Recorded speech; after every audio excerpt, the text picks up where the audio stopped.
Il faut dire que depuis la parution de l'article que j'ai écrit pour le magazine Au nom du corps de Caroline Gauthier, j'ai eu vraiment beaucoup de messages avec des peurs, des doutes et aussi beaucoup d'interrogations, notamment sur l'éveil spirituel.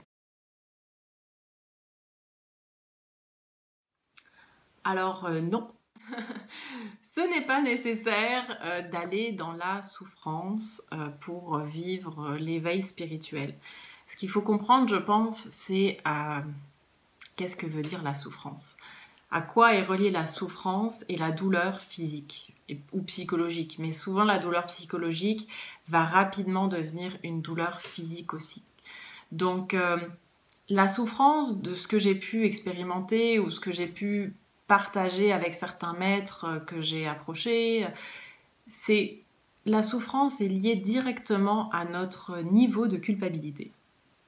Donc plus on va ressentir de la culpabilité, consciente ou inconsciente, attention, consciente ou inconsciente, va faire en sorte que ça va nous créer une tension et va se transformer, se manifester par une souffrance et de la douleur physique. Puis ce qui est intéressant, je trouve, c'est que plus on avance sur un chemin d'éveil et de compréhension de nous, mais aussi de l'esprit et du corps humain, c'est que la souffrance ou la douleur physique va se situer exactement là où on peut aller capter un message. Je donne un exemple, si on a une souffrance récurrente au niveau des genoux, ça peut probablement être une culpabilité, consciente ou inconsciente encore une fois, liée à une difficulté de relation entre notre être individuel et notre être social. Il y a le je versus le nous. Donc ça, on peut regarder ça comme ça. On peut aussi comprendre que les genoux, ça a pour symbolique de s'agenouiller, donc de se mettre à genoux devant une croyance ou un principe ou une personne que l'on considère comme supérieure à nous. Donc il y a cette notion de soumission aussi avec les genoux. C'est le fait de se soumettre à une idée avec laquelle on a une forte résistance et une culpabilité. Donc c'est vraiment intéressant, je donne juste très très rapidement cet exemple pour les genoux, mais tous les organes en fait ont une connexion avec un certain type d'émotion et un certain type de vibration. Donc c'était ma parenthèse sur la douleur physique localisée, mais d'une manière générale, la souffrance est en fait un moyen pour nous d'en savoir plus sur où on est rendu dans notre évolution.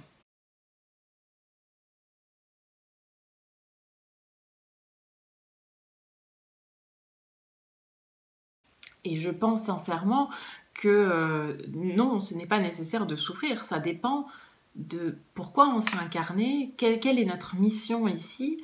Et je sais aussi que plus on va dévier de notre mission, plus on sera en résistance, on refusera notre chemin en fait d'évolution spirituelle divin entre guillemets, plus l'éveil, quand il va revenir, va être un peu comme un boomerang et va être très fort. Donc ça, c'est à prendre en considération. Et souvent, ce qui nous empêche d'être alignés avec notre mission de vie, c'est notre mental, c'est notre esprit logique, rationnel, analytique. En fait, c'est moi ce que j'appelle notre ego. L'ego, il est là pour nous faire survivre en tant que corps physique, séparé du reste, mais notre mission, notre côté divin, notre part divine, elle n'aspire juste qu'une chose, c'est se reconnecter à ce tout. Donc plus on sera en résistance, plus on ira contre notre mission, plus l'éveil risque d'être assez douloureux. Donc on pourra avoir une compréhension dans l'invisible, donc on se dit oui j'ai compris, j'arrive à aligner mes pensées, mais il y a un délai, il y a un temps nécessaire pour l'intégration cellulaire. Et c'est important de se laisser ce temps-là et d'autoriser le corps à se réparer. Donc parfois, quand une cellule évolue, quand notre corps évolue, quand notre corps se transforme, pour intégrer une nouvelle notion, ça peut être un petit peu douloureux. Mais vraiment, la clé, si on est dans l'acceptation, et puis idéalement, c'est mieux d'avoir déjà une compréhension consciente sur ce qui se passe, vous arriverez beaucoup mieux à accepter ce que vous vivez.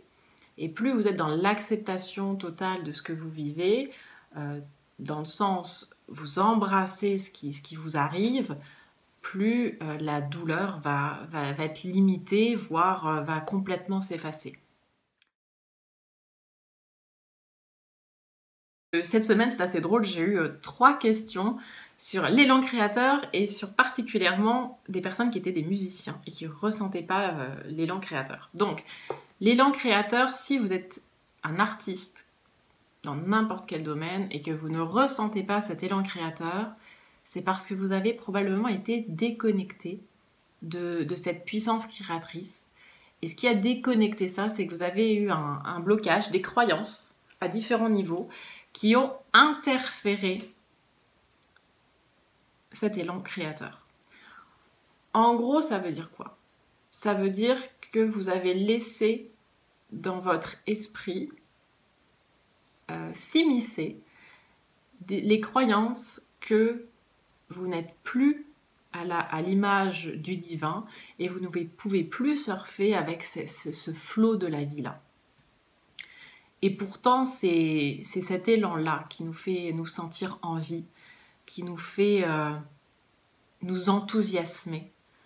Un petit rappel, le mot enthousiasme vient du grec et veut vraiment dire le Dieu qui est en nous, qui nous traverse. Donc si vous ne vous autorisez plus cet élan créateur, c'est probablement parce qu'il y a eu des blessures à ce sujet, des blessures qui peuvent venir encore une fois de plein de sphères différentes, de votre éducation, de votre génétique aussi. Donc vos parents vous ont transmis quelque chose, et puis ça s'appelle la mémoire cellulaire, mais ça peut être aussi dans votre entourage proche, dans l'environnement dans lequel vous évoluez. Vous avez accepté des croyances qui ne vous permettent plus de vous relier à cette énergie créatrice, mais dans le sens vraiment de l'inspiration incarnée. Si vous me dites, la dernière fois c'était à l'adolescence, je m'éclatais en musique, c'était génial, et depuis ça ne fonctionne plus, alors ça veut dire que les croyances que vous avez acceptées pour vraies, vous les avez intégrées entre. Il s'est passé quelque chose entre votre adolescence et maintenant.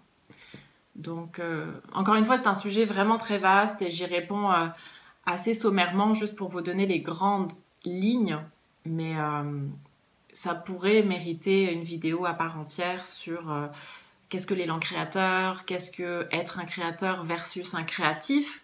Mais si vous êtes très curieux, vous pouvez aussi aller voir, je vous redonnerai le lien en description, l'article que j'ai écrit sur la différence entre les créateurs et les créatifs. Puis l'autre chose, sinon, téléchargez mon bonus. Pour l'instant, il est gratuit. C'est un bonus qui va probablement être étoffé et devenir un livre qui deviendra payant. Pour l'instant, c'est un bonus gratuit, donc sur mon blog. Téléchargez-le, c'est le processus de création et vous avez plusieurs schémas dedans qui vous expliquent vraiment l'évolution entre le processus de création, dans quel cas on est des créateurs, et le processus créatif qui est juste une partie, et là on devient un créatif. Et ça, c'est pas du tout la même énergie.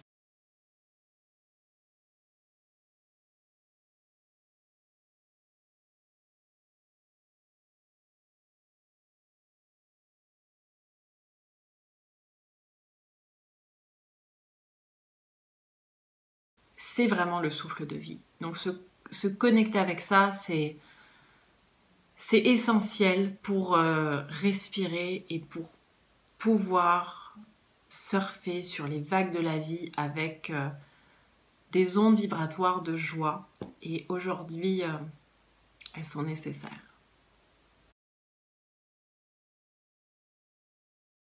Beaucoup de personnes, visiblement, n'étaient pas du tout d'accord avec le fait que nous sommes des créateurs. Je persiste en disant que nous sommes des créateurs à la même image que le divin. Si ma réponse n'est pas très claire, n'hésitez pas à me le dire en commentaire. J'essaierai de compléter un peu ma réponse. Et puis si c'est très clair, génial. Je vous embrasse. Prenez soin de vous.